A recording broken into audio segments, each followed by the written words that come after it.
Hello, I'm Lisa Rana, and I have an extra shiny assemble this video for you today. I get to play with the brand new decal foil adhesive transfers featuring the gorgeous Unity Stamp Company designs, along with a fun hop with ThermaWeb. Details on the hop are in the description of this video below.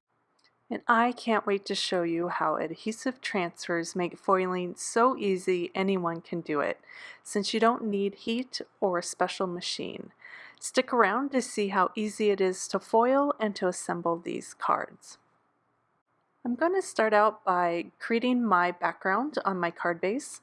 This is some Nina 110-pound cardstock, and I'm using two colors of distress inks for my background. The first part of my background is using saltwater taffy and a blending brush. I'm just applying the ink in light layers in a circular motion. Doing the light layers and a circular motion helps to prevent big blotches of ink from the brush. So layer after layer, I'm just blending and blending and blending, slowly making my circle larger and larger. And this is just going to create the base for my background. I'm using my image from the adhesive transfers to see how large I want to make my big blob of ink. So I'm almost there. I'm just going to keep layering up my color to make it deeper and more consistent. As this ink kind of soaks into the paper, it'll smooth itself out. I just want to make sure I have a nice even coverage.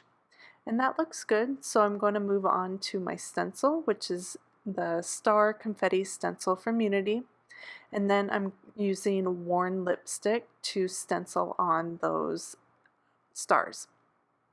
Now I'm being just a little bit reckless and not taping my stencil down, so I'm taking that risk of it moving, but if you don't want to take that risk, I would just tape it down to your surface or to your card base. And once I was happy with my blending, I removed that and moved on to my second color combo. For my big blob, as I'm going to call it, I am using Salvage Patina as my big background, and then I'm using Evergreen Bough for the stars. And now that my backgrounds are done, I'm just going to move on to the fun adhesive transfers and do some foiling.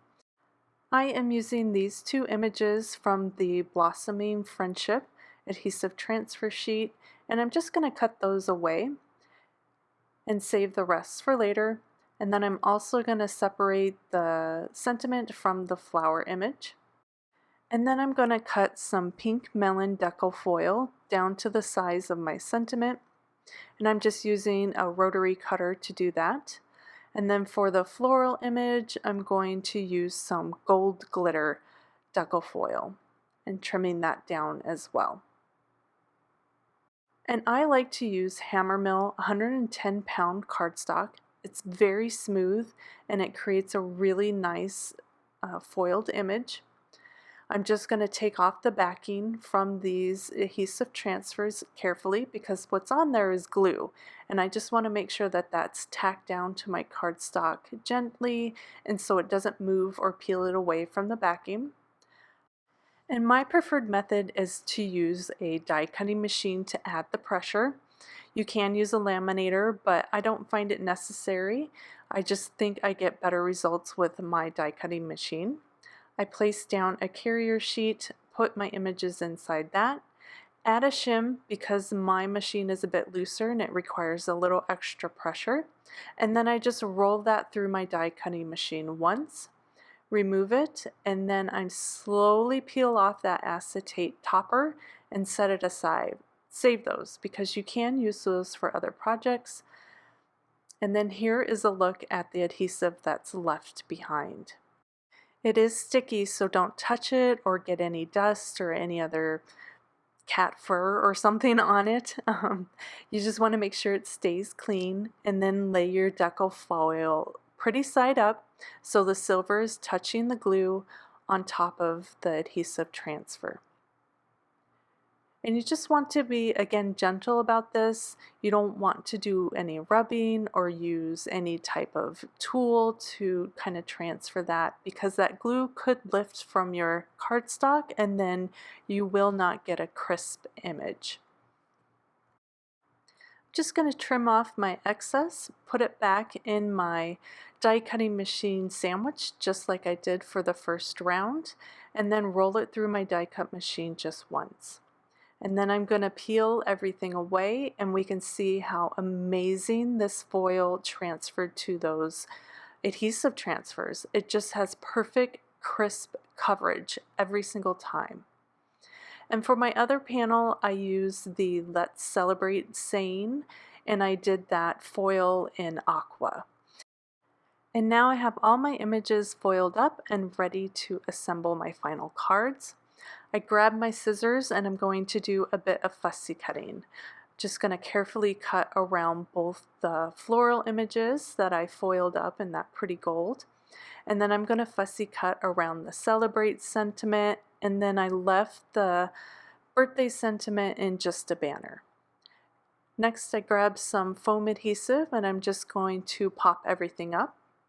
Once I have all my foam adhesive in place, I'm just going to play around with my placements. I know I want that banner to be about there on my card, so I put that down, and then I'm just going to figure out the best place for that flower, and I'm pretty happy with that, so we're just going to tack that down. Next, I went with my Celebrate sentiment and the other floral. This one required a bit more playing around. I just kind of kept moving it and seeing if I wanted it centered or more to the side, or how the leaves would fit in with that sentiment. And then my little popped up Let's. I wasn't sure if I wanted it in the center of the flower or down towards the side, but in the end I kind of liked it in that spot. And then just to tie in the gold from the flowers to the card itself, I added a few sequins in different sizes and stars just to finish everything off. And here are the final cards, all foiled up and assembled. I just can't believe how easy the adhesive transfers are to use, and with such beautiful results. The darling flower designs are a lovely focal point to the cards, and they really just pop against the ink blended background. And then the scattering of sequins are the perfect touch just to tie everything together. I'll have all the supplies linked in the description of this video on my Dollhouse Designs YouTube channel and blog. Please give this video a thumbs up and subscribe if you enjoyed it. And I just want to thank everyone for joining me today and creating with me. I hope you enjoyed, and I'll see you again soon for another video. Bye!